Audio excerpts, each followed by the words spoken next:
Olá, mais um vídeo. Estamos aqui novamente. Mais Outra um vez dia. novamente, de Este novo. Trio que vos fala, que vocês amam. Trio Parada Dura. Trio Parada Dura, eu, Brianzinho. Virgínia. E Geórgia. Estamos aqui para mais uma conversa, mais um bate-papo, que vocês são o olho que tudo vê durante essa conversa.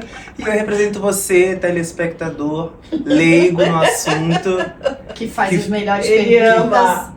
que vou esmiuçando o máximo para a gente entender mais sobre o universo da mente, do cérebro e tudo que está relacionado a esse assunto, que particularmente eu gosto muito e tenho a oportunidade de conversar com essas duas especialistas, cabeças melhores do que eu.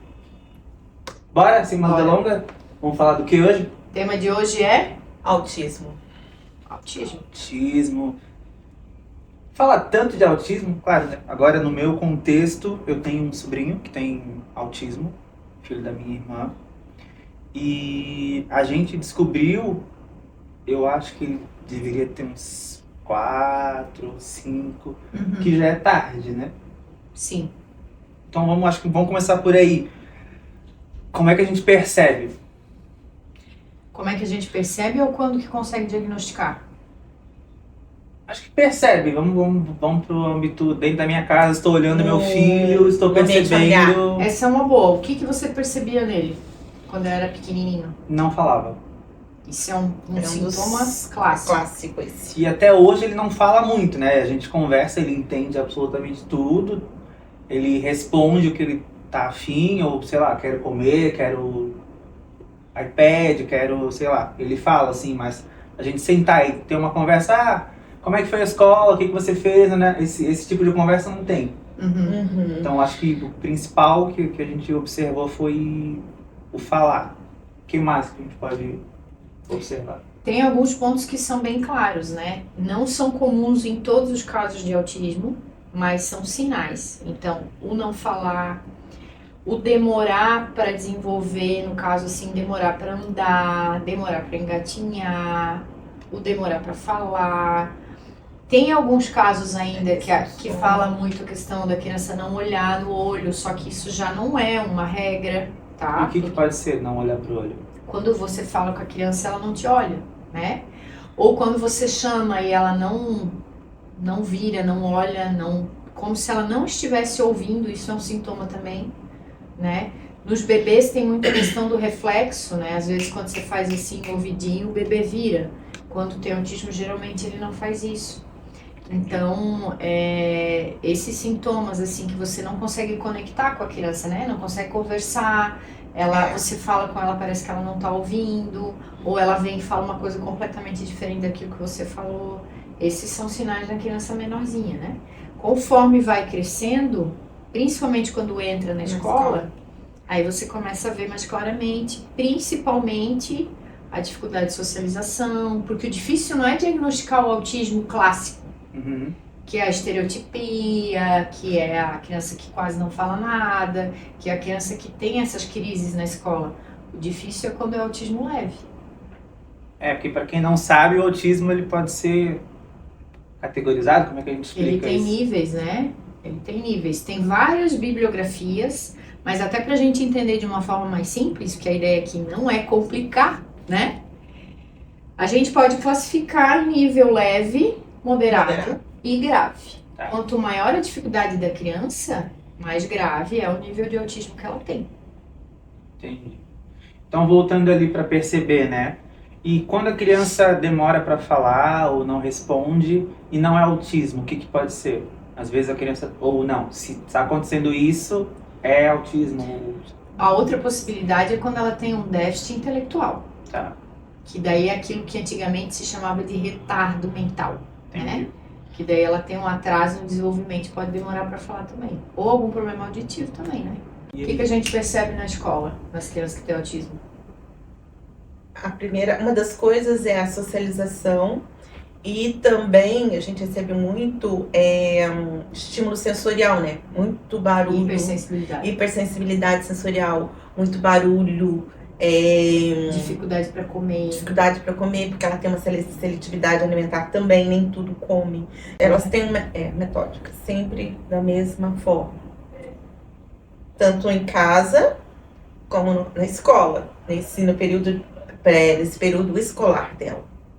Isso é uma coisa que a gente recebe, que tanto os pais, ou até mesmo o colégio, trazem pra gente. Que a criança apresenta uma certa dificuldade. Mas aí, no caso, quando, sei lá, por exemplo, alguma escola entra em contato falando de uma dificuldade, eles já vêm com uma suspeita, porque eu acho que hoje, como a gente tem mais acesso à informação, a gente entende mais, né? Ou não fala, ou não interage muito, a gente já meio que associa com autismo ou com, não sei, TDAH também tem isso? Tem. A estereotipia não, mas assim, a seletividade alimentar pode acontecer, a hipersensibilidade sensorial também. E o autista pode ter TDAH. Mas TDAH não necessariamente Não necessariamente, não. Entendi. Aí então chegou no colégio, o orientador ou o professor manda uma mensagem e aí começa a investigação. Por onde que a gente pode começar? Porque acontece muito das escolas encaminharem, sugerirem para os pais, né? Porque geralmente o que acontece na escola? Os professores, eles lidam com crianças o tempo todo. Então eles conseguem observar, eles têm muito conhecimento para observar essas crianças. Qual que é a criança que tem um comportamento que é diferente, né? Sim. Ninguém é igual a ninguém, mas assim, tem umas diferenças que ficam muito claras. E daí eles encaminham esses pais para essa criança fazer uma avaliação neuropsicológica. Então, quando essa criança vem para cá, a gente vai fazer uma série de testes e observações clínicas, né? Para poder checar se essa criança realmente tem autismo ou não. Então, uma das coisas que a gente até colocou de comentar com o pessoal é, às vezes, a dificuldade que os pais têm de aceitarem o diagnóstico. Entendi. E por que vocês acham que é difícil de aceitar esse diagnóstico? Tipo, a professora chegou... Ai, pai, mãe, vamos investigar. Tipo assim, não quero investigar nada. Por que rola isso? Ela já se escapou, eu não sou mãe. Receba essa bucha. Fiquei com a bucha agora pra mim. Assim. Não, pode ser observações, né? Mas. Eu acredito, Brian, que seja muito pelo preconceito ainda, sabe? Por mais que a gente tenha informação, ainda é pouca informação? Não. Eu vejo que é muito preconceito de, como é que eu vou ter um filho autista? Ou como é que eu vou ter um filho com TDAH? Como é que eu vou ter um filho com depressão? Não só com autismo, né? Sim. A gente trabalha com a hipótese diagnóstica. Então, a criança, não só criança, adulto também, né? Você vem pra cá pra ser avaliado pra gente descobrir o que você tem, né? Beleza, aí eu vou ter um diagnóstico. E aí, eu faço o que com isso? Entendeu? Só que o que muitas vezes, isso é muito importante a gente falar, o que muitas vezes os pais não param pra pensar é que se a criança demora a ser diagnosticada, ela sofre muito, porque ela não sabe por que ela é assim, ela não sabe por que ela tem dificuldade, a escola não consegue ajudar, porque não adapta em sala de aula para poder ajudar aquela criança que tem o TDAH ou o autismo, e isso gera o quê? Um trauma emocional. E aí quando a gente começa a ter problemas na parte emocional, é muito mais difícil de tratar. Por isso que é importante descobrir o quanto antes e ajudar essa criança a desenvolver. Porque não é porque ela tem TDAH ou autismo que ela não vai desenvolver. Sim, né? E o importante, como tu colocou, é a questão dos pais. Que essa dificuldade, como eu disse, como eu não tenho filho, então eu não sei falar, realmente. Mas a dificuldade de como lidar com meu filho dessa forma, como eu vou dar esse suporte para ele, o que eu posso fazer. A gente recebe bastante isso aqui, os pais com essa dúvida e querendo caminhos de serem direcionados de como pode dar esse suporte para o filho para não acontecer o que a doutora acabou de falar, né? Esse aqui, quando pega a parte emocional, trauma, aí tem mais uma coisa para ser tratada, para se lidar. No caso, por exemplo, quando chega aqui, o que vocês percebem? Que a mãe procura o pai às vezes fica mais na dele, ou tipo assim, vem os dois? Como que é isso? Tipo assim, porque o homem já é macho fechado, né? Então, 80%, recebeu essa notícia, como é que os dois, qual é a diferença do pai e da mãe? 80% dos casos a mãe vem sozinha. Mas o pai já tá sabendo do que tá acontecendo. Nem sempre. E E em alguns casos também acontece que o pai também tem e não tá sabendo. Às vezes a questão do diagnóstico tardio, ou eu acho que eu também tenho, eles conseguem perceber quando estão fazendo a consulta por causa do filho e as coisas, os sintomas, o comportamento vai sendo levantado e ele vai começando a lembrar da infância dele, das dificuldades que ele tinha. Eu também tive isso, eu também tive isso. Tanto o pai quanto a mãe, né? Não sempre, nem sempre os pais. Mas os pais, as mães que procuram. Mas entrando, né? Porque eu também não sei muita coisa. O autismo, pode ser, então, a gente pode considerar que é uma coisa genética? Tem uma parte genética, sim. Então, assim, se a criança tem o autismo, alguém da família vai ter. Algum familiar. Mas não necessariamente o pai e a mãe. Tipo, primeiro, às vezes o avô... É o mais comum. Mas, É o mais comum. Que tem ali tem uma questão genética ali também. Né? Mas não necessariamente. Por isso que a questão do histórico, da anamnese é importante, levantar o histórico todo do paciente, da criança, como foi a gestação, o desenvolvimento infantil, dependendo da idade, adolescência, né? E aí, aos poucos, eles vão trazendo, meu pai foi assim, a mãe falando do avô da criança. Então, já é uma questão bem familiar. Entendi. Sempre tem alguém na família Sempre. também. E esse processo, né? Tanto... Aí vocês vão explicar melhor. Tanto a criança chegou aqui, ou o adulto chegou aqui. Quanto tempo que eu preciso para saber um diagnóstico, ou como que funciona esse processo de saber o diagnóstico, até descobrir que é isso, vamos começar a fazer isso. O que é feito antes? Então, isso que a gente chama de avaliação neuropsicológica é uma investigação extremamente minuciosa. Porque às vezes, como tu falou, né? Às vezes a mãe chegou aqui, meu filho tem isso, vamos resolver. Não é rápido. Não funciona assim. Não funciona assim. E até o que acontece muito, infelizmente, as pessoas virem com diagnósticos médicos que foram laudados em uma sessão, né? Então, quando a gente entra, por exemplo, na questão do autismo adulto, né? Eu preciso fazer todo um rastreio, como a Virginia falou, desde a infância dessa pessoa, para ver desde lá como que foi a trajetória da vida dela, a parte cognitiva na escola, comportamento, os antecedentes na família, tudo isso. E além de toda essa parte, Brian, tem testes que a gente precisa aplicar, dependendo do quadro. Para TDAH, para autismo, para depressão, tem uma série de instrumentos que a gente usa que são padronizados, então tem um protocolo que a gente aplica. Entendi. E isso leva, dependendo ali, uma média de 10 sessões para fazer. Uma média, né? Entendi. Não é rápido. Não é mágica. Não é rápido. Não. Não é demorado, mas também não é tão rápido. E tem que ficar muito desconfiado quando for uma coisa rápida, tá? Porque daí o profissional Fica a dica. pode estar pecando, né? E aí, o que a gente estava comentando com relação ao autismo adulto? O que eu recebo muito aqui? Tanto homens quanto mulheres. Porque tem muitos sintomas no autismo adulto que parecem outra coisa. Tipo o quê? Tipo o quê? Alteração de humor. O autista, via de regra, independente do nível que ele tenha, se é leve ou se é grave ou moderado, ele deprime muito fácil. Deprime muito fácil. Acho que eu tenho isso. Por quê? Porque tem uma dificuldade na regulação de humor, tem uma dificuldade de lidar com as pessoas, é cansativo lidar. E aí isso vai deprimindo e tem uma dificuldade de falar sobre, né? Então, qual que é a diferença? Às vezes o TDAH, ele consegue falar o que ele está sentindo, o autista não. Então ele vai ficando com aquilo, vai deprimindo Esgotamento, né? e não consegue falar. E aí ele vai num médico, né? Aí fala, eu não tô conseguindo dormir, eu não tenho vontade de fazer nada, eu não quero sair de casa, depressão. Pá, A gente recebe muito aqui. Ou tem alterações no comportamento. Às vezes está muito animado com uma coisa quando entra no hiperfoco dele, né? Que nem a gente tem paciente que ama dinossauro.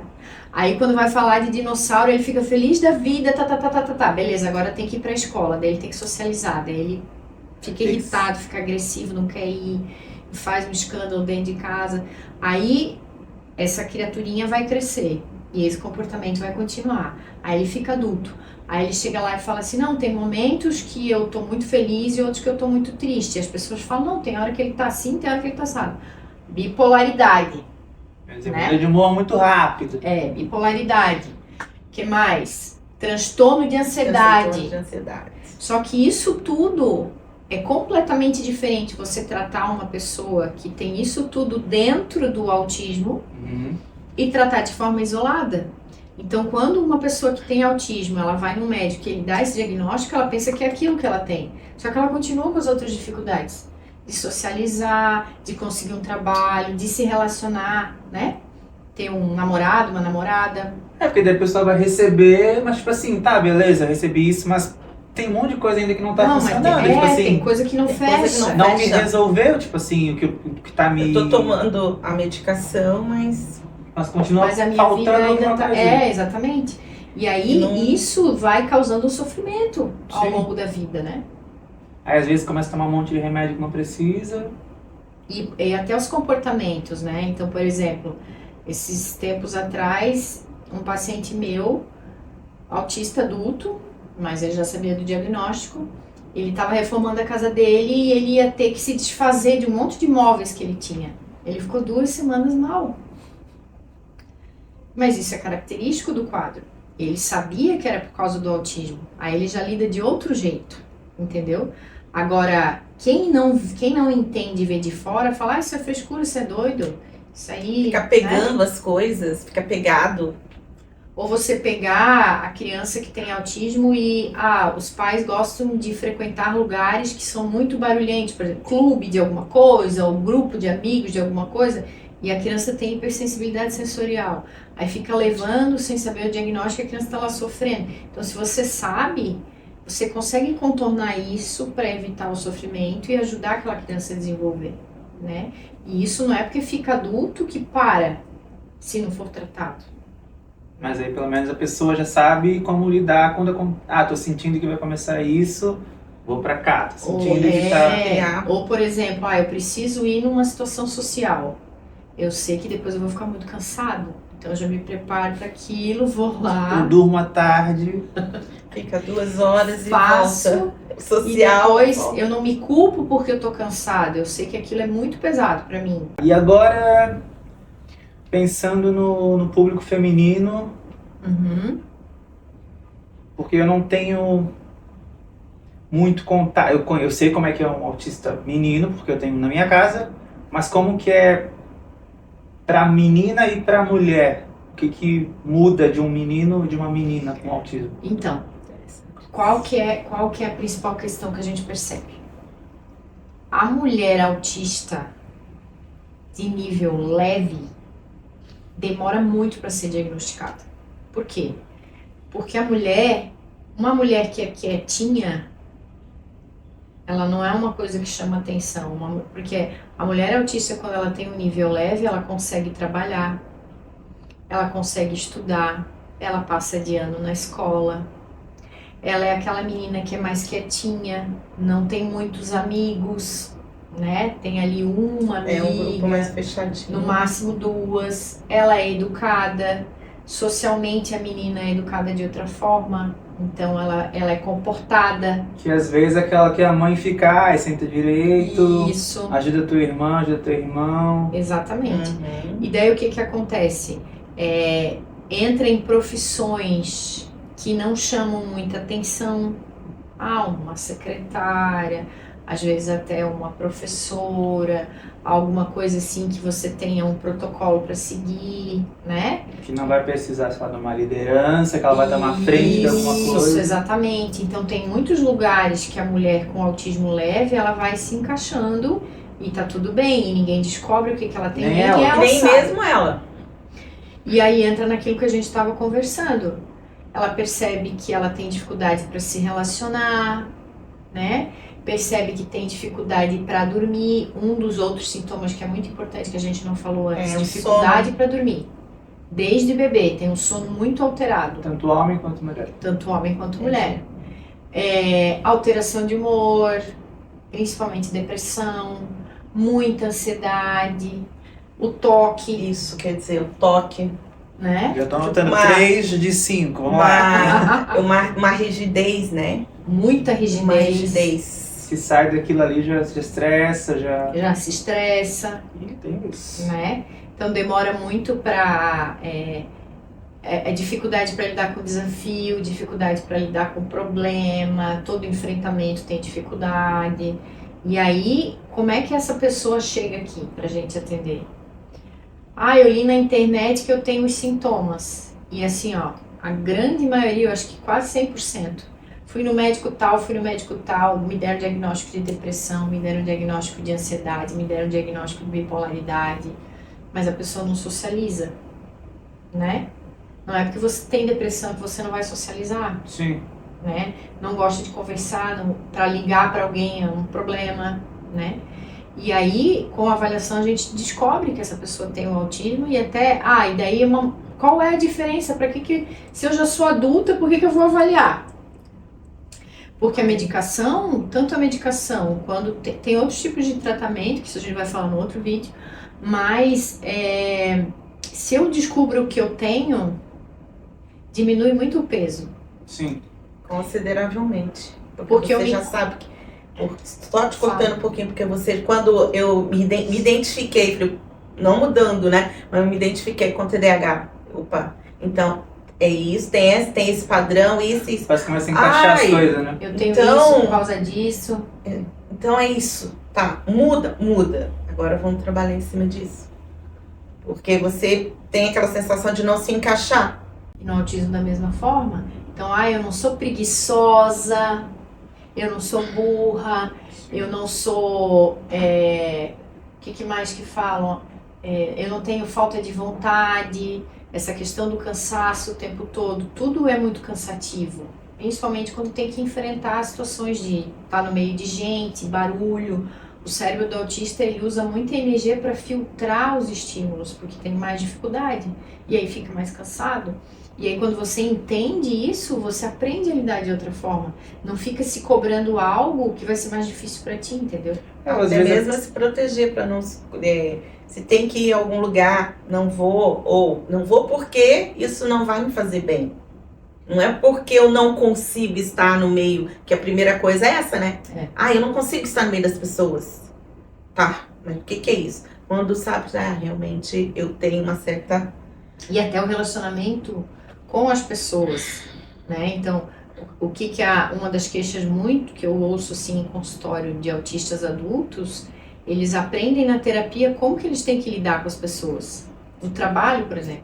Eu quero uma namorada ou um namorado, mas aí a pessoa manda mensagem, aquilo causa tanta ansiedade que ela fica 3 dias sem responder. E aí você tem que chegar e falar, olha, você tem que responder, não demora muito, porque senão a pessoa vai pensar que você não está interessado. Sim. O autista, ele tem muita dificuldade de compreender regra social. Entendi. Porque às vezes a pessoa, ela se culpa, como falou, não consigo fazer, não vou, é difícil, mas eu precisava ir porque eu sabia que era importante, e vai se martirizando, vai trazendo aquilo, e sei lá, daí, eu acho que eu tenho, aí procura um psicólogo, um terapeuta, eu acho que eu tenho, sei lá, dificuldade de socializar, eu acho que eu tenho ansiedade, eu acho que eu tenho... E no fim, é porque ela não sabe que ela tem autismo, né? Aí tu procura um outro caminho para uma coisa que não tem nada a ver com aquilo que tu tem. Assim, um dos sintomas daquilo que tu tem. Exatamente. Por isso que é bom procurar avaliar mesmo depois de adultos. Procurem um até para conseguir os direitos, né? Porque o autista tem N direitos, né? Então, um caso, por exemplo, eu atendi um professor universitário, ele dá aula na universidade e ele estava fazendo a tese dele de doutorado. E aí, quando chegou no momento dele ter que apresentar a tese, terminar para ele apresentar, ele começou a ter crise de pânico, porque ele ia ter que tá na frente da banca, né? Sim, sim. E daí ele veio para avaliação, porque aquilo era uma coisa enorme, ele não conseguia entender por que ele tinha tanto medo, né? E aí na avaliação se descobriu que ele era autista. Depois que ele teve o laudo, ele pôde apresentar a tese dele de uma forma adaptada para uma pessoa só. E daí ele conseguiu terminar o doutorado dele. Então, tem essas adaptações que podem ser feitas para a pessoa continuar desenvolvendo e conseguindo as coisas que ela quer na vida sem tanto sofrimento. É possível. É possível, Virgínia. É possível. A gente vê isso aqui todo dia. Curtiram? Gostaram desse papo? Que eu saí com a cabeça assim, ó. Tá derretendo meu cérebro, como Então diz tá a funcionando. como diz a doutora, meu cérebro tá derretendo. Tá derretendo. Acho que é isso. Deixe seu like se você gostou, comente se você tem alguma outra dúvida do que a gente não comentou. Sugestão de temas aqui embaixo nos também. comentários. E semana que vem a gente vai falar sobre tratamentos, como é que a gente consegue lidar com o autismo, como é que a gente consegue, não sei se dá pra deixar a vida mais fácil, mas um pouco Menos difícil. Menos difícil. Mais Isso, sociável pra ele. mais sociável. Então, ó, até semana que vem. Beijo. Um beijo, telespectador. Nos vemos no próximo vídeo. Tchau.